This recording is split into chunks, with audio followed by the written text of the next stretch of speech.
Numerical कैसे solve करते हैं। कुछ एग्जामों में इसके न्यूमेरिकल्स बहुत पूछे जाते हैं और ये बहुत इंपॉर्टेंट है आप लोगों के लिए जानना कि इसके न्यूमेरिकल्स कैसे सॉल्व किए जाते हैं और क्वेश्चंस कैसे आते हैं। क्योंकि देखिए थ्योरी पढ़ लेने से थ्योरी पढ़ लिया, थ्योरी समझ में आ गई, लेकिन आप इसका क्वेश्चन सॉल्व कैसे करेंगे, एग्ज़ाम में क्वेश्चंस कैसे पूछे जाते हैं। तो आज की वीडियो में हम यही डिस्कस करने वाले हैं कि इस बेस पे न्यूमेरिकल्स कैसे सॉल्व होते हैं और एग्ज़ाम में क्वेश्चन बनते कैसे हैं। तो आइए आप हमारी वीडियो को ध्यान से सुनिएगा, आपको बिल्कुल समझ में आएगा। सबसे पहले बात तो पहले थोड़ा रिवाइज कर देते हैं कि पिछले वीडियो में मैंने क्या क्या बताया था। मैंने बताया था ABC model of plant. ABC 3 class हैं, class A, class B, class C class है। इसके बाद में इसमें A क्लास में A petala 1, A petala 2 gene है। B क्लास में A पटेला 3 और पिस्टिलाटा जीन है। C क्लास में A गैमा जीन है, इसको रिप्रेजेंट करते हैं AG से। इसके बाद में जब क्लास A में A petala 1, A petala 2 gene का एक्सप्रेशन होता है तो फिनोटाइप बनता है सेपल एंड पेटल। जब क्लास B में A पटेला 3 और पिस्टिलाटा जीन का एक्सप्रेशन होता है तो फिनोटाइप बनता है पेटल एंड स्टेमन। क्लास C में A गैमा जीन का एक्सप्रेशन होता है तो फिनोटाइप आता है कॉर्पल एंड स्टेमन। ज़रूरी ये है कि क्वेश्चंस कैसे बनते हैं एग्ज़ाम में।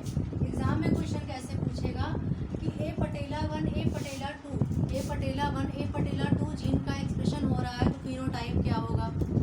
या फिर एग्ज़ाम में ऐसे क्वेश्चन पूछ लिया कि फिनोटाइप बन रहा है सेपल और पेटल, तो उसका जीन क्या होगा, कौन से जीन का एक्सप्रेशन हो रहा है कि ये फिनोटाइप आ रहा है। या फिर क्लास ऑफ जीन पूछ लिया, आपसे क्वेश्चन पूछ देगा कि एक्सप्रेशन हो रहा है A पटेला 3 और पिस्टिलाटा जीन का, तो कौन सी क्लास का ये जीन है। जीन का पूछ लेगा तो आपको पता होना चाहिए ये डी क्लास का जीन है, ठीक है। और आपसे क्वेश्चन अगर पूछ ले रहा है कार्पेल और स्टेमन फिनोटाइप आ रहा है तो बताइए कौन सा जीन है, कौन से जीन का एक्सप्रेशन हो रहा है कि कार्पेल और स्टेमन फिनोटाइप कर रहा है। तब आप लोग बताएंगे A गैमस जीन के एक्सप्रेशन जब होता है तो फिनोटाइप बनता है कार्पेल और स्टेमन, ठीक है। अगला आपसे क्वेश्चन मान लीजिए पूछा जाता है कि मान लीजिए A गैमस जीन को मैंने म्यूटेंट कर दिया। A गैमस जीन को अगर हम म्यूटेंट कर देते हैं तो कौन सा फिनोटाइप नहीं आएगा। अगर आपको माइंड में पता है कि A गैमस जीन के एक्सप्रेशन से कॉर्पल और स्टेमन आता था तो इसी का अपोजिट कर दिया एग्जामिनर ने कि A गैमस को म्यूटेंट कर दिया। अब आपसे एग्जामिनर कह रहा है कि कौन सा फिनोटाइप का एक्सप्रेशन नहीं होगा, तो आपको पता होना चाहिए कि कार्पेल और स्टेमन का एक्सप्रेशन नहीं होगा। अगला क्वेश्चन बन सकता है कि आपसे क्वेश्चन पूछते हैं कि सभी जीन का एक्सप्रेशन हो रहा है, यानी सेपल का भी हो रहा है, कार्पेल का भी हो रहा है, स्टेमन का भी हो रहा है। एग्जामिनर कहता है पेटल और स्टेमन का एक्सप्रेशन नहीं हो रहा है, बताइए कौन सा जीन म्यूटेंट होगा। तब आप इसका आंसर क्या बताएंगे। भाई जब पेटल और स्टेमन फिनोटाइप एक्सप्रेस नहीं हो रहा है तो जाहिर सी बात है A पटेला 3 और पिस्टिलाटा म्यूटेंट है, इसी जीन को म्यूटेंट कर दिया गया है तो पेटल और स्टेमन नहीं बन रहा है। तो अगर आपको क्लास ऑफ जीन पता होगा और उसका फिनोटाइप पता होगा तभी आप ऐसे क्वेश्चन को सॉल्व कर पाएंगे, अदरवाइज आप ऐसे क्वेश्चंस को सॉल्व नहीं कर पाएंगे। इसके लिए आप लोग को रफ कॉपी पे प्रैक्टिस करना पड़ेगा। जब बार बार प्रैक्टिस करेंगे तो इसके नाम टिप पे आ जाएंगे, इसके क्वेश्चन भी आसानी से सॉल्व हो जाएंगे। ऐसे ही पिछले कुछ एग्जामों में ऐसे ही क्वेश्चन पूछे जा रहे हैं, बच्चे बार बार कन्फ्यूज़ हो रहे हैं। क्यों? क्योंकि उनको याद ही नहीं है, सिर्फ ये रट रहे हैं, सिर्फ क्वेश्चन सॉल्व करने का तरीका ही नहीं पता है तो क्या बता पाएंगे। अगला न्यूमेरिकल कैसे पूछा जाता है इसको आप जान गए हैं, हम इसको इरेज करते हैं और अगले वीडियो में बताते हैं कि और कैसे क्वेश्चंस इसमें बनते हैं।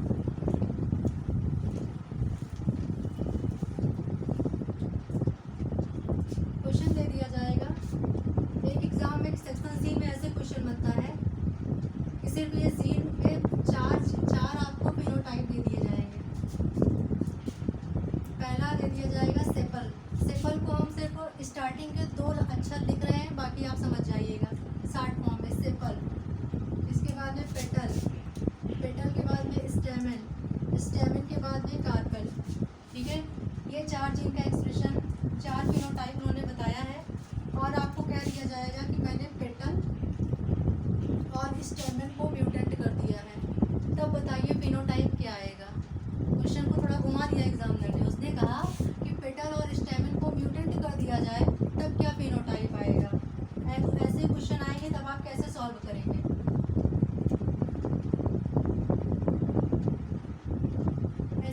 जब पेटल को म्यूटेंट कर दिया गया और स्टैमेन को म्यूटेंट कर दिया गया है, तो पेटल की जगह बन जाएगा सेपल और स्टैमेन की जगह बन जाएगा ये स्टैमेन म्यूटेंट किया गया है, कार्पेल की जगह ये कार्पेल इसके बगल में है तो कार्पेल यहाँ पर बन जाएगा। यहाँ पर तो सेपल था ही, इसको यहाँ लिख लेंगे। और इसके बाद में इसको म्यूटेंट किया गया है, तो याद रखना जिसका फिनोटाइप जिसके बगल में म्यूटेंट हो, ये फिनोटाइप सेपल है और पेटल को म्यूटेंट किया गया है, तो पेटल किसके बगल था? सेपल के बगल था। तो जब सेपल के बगल में पेटल है तो फिर से जब पेटल को म्यूटेंट किया जाएगा तो सेपल ही यहाँ पर फिर से एक्सप्रेस हो जाएगा। तो यहाँ पर सेपल, फिर यहाँ पर भी सेपल और यहाँ पर कार्पेल तो नॉर्मल है ना, और यहाँ स्टैमेन को भी म्यूटेंट कर दिया गया। जब स्टैमेन को भी म्यूटेंट कर देंगे तो ये कार्पेल के बगल में था स्टैमेन, तो यहाँ पर भी कार्पेल का एक्सप्रेशन हो जाएगा। तो कुछ क्या क्या फिनोटाइप आया? सेपल आया और कार्पेल आया। आपसे एग्जामिनर क्वेश्चन पूछता है कि सेपल और कार्पेल का जब फिनोटाइप आ रहा है तो कौन से जीन का एक्सप्रेशन हुआ, तो उस टाइम पे आपका आंसर होगा कि सबसे पहले आपको जानना है कि सेपल कार्पेल किस में बन रहे थे। कोई किसी में नहीं बन रहे थे, तो इसमें कोई भी क्लास ऑफ जीन नहीं इन्वॉल्व है, ठीक है, क्योंकि सेपल और कार्पेल जो है carpel B class B gene में है और सेपल किस में है? क्लास ए जीन में है। तो इसमें कोई फिनोटाइप जो है कोई भी क्लास ऑफ जीन का इन्वॉल्व नहीं हुआ, लेकिन फिनोटाइप की बात करें तो फिनोटाइप बन रहा है सेपल एंड कार्पेल, तो सेपल एंड कार्पेल बनेगा। एक क्वेश्चन ऐसे एग्जाम में और पूछा गया, उसमें कहा गया, दूसरा क्वेश्चन बनाते हैं ऐसे ही, उसमें कहते हैं कि सबसे पहले उन्होंने इतने जीन का एक्सप्रेशन दिखाया, सेपल का, पेटल का, स्टैमेन का और कार्पेल का। एग्जामिनर कहते हैं कि हमने सेपल को म्यूटेंट कर दिया, कार्पेल को म्यूटेंट कर दिया, बताइए कौन से जीन का कौन सा फिनोटाइप आएगा। तो आप सिर्फ फिनोटाइप देखिए, क्योंकि ऐसा भी क्वेश्चन पूछा गया है कि फिनोटाइप के बेस पे कैसे बताना है। तो फिनोटाइप के बेस पे कैसे बताएंगे आप? सबसे पहली बात तो म्यूटेंट किसको किया गया है, इस पर मुझे ध्यान रखना है। तो मैंने सेपल को म्यूटेंट कर दिया है, कार्पेल को म्यूटेंट कर दिया है, पेटल और स्टैमेन नॉर्मल है। तो सबसे पहले सबसे आसान तरीका कि जो नॉर्मल है जिस पोजीशन पे उसको हम लिख देते हैं। इतना लिख लिया। इसके बाद में पेटल के बगल ये सेपल जो है म्यूटेंट है और इसके बाद में ये कार्पेल म्यूटेंट है, तो पेटल के बगल में सेपल था तो यहाँ पर भी हो जाएगा पेटल, और स्टैमेन के बगल में कार्पेल है, कार्पेल के म्यूटेंट कर दिया गया है तो यहाँ पर भी हो जाएगा स्टैमेन। ऐसे ही फिनोटाइप को म्यूटेंट करके कभी कभी फिनोटाइप पूछ लेते हैं, एक फिनोटाइप को म्यूटेंट कर दिया तो बताइए आने वाला फिनोटाइप क्या होगा। और ऐसे ही क्वेश्चन पूछा जाता है कि सेपल और पेटल नहीं फॉर्मेशन हो रहा है, बताइए कौन से जीन का म्यूटेंट हुआ। या फिर ऐसे पूछ लेगा कि जो कार्पेल और स्टैमेन है उनका एक्सप्रेशन नहीं हो रहा है, बताइए कौन सा जीन म्यूटेंट होगा। तो आप ABC मॉडल जब पढ़ेंगे तो जीन और फिनोटाइप को आप ध्यान रखेंगे, तभी आप ऐसे क्वेश्चन को सॉल्व कर पाएंगे।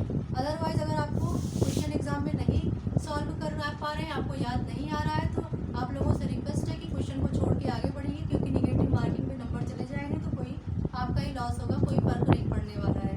फिर प्रॉब्लम आएगी कि मेरे क्वेश्चन के चले गए, नंबर नहीं मिले। तो आपको अगर ऐसे क्वेश्चन सॉल्व करना है तो पहले आप ABC मॉडल को अच्छे से रिवाइज करिए, तब आप जो है अच्छे से उस क्वेश्चन की प्रैक्टिस करिए। ओके, आप लोगों के लिए हम इतना मेहनत करते हैं, नए नए वीडियो बनाते हैं, 1 घंटे का टाइम देते हैं, जो भी समय लगता है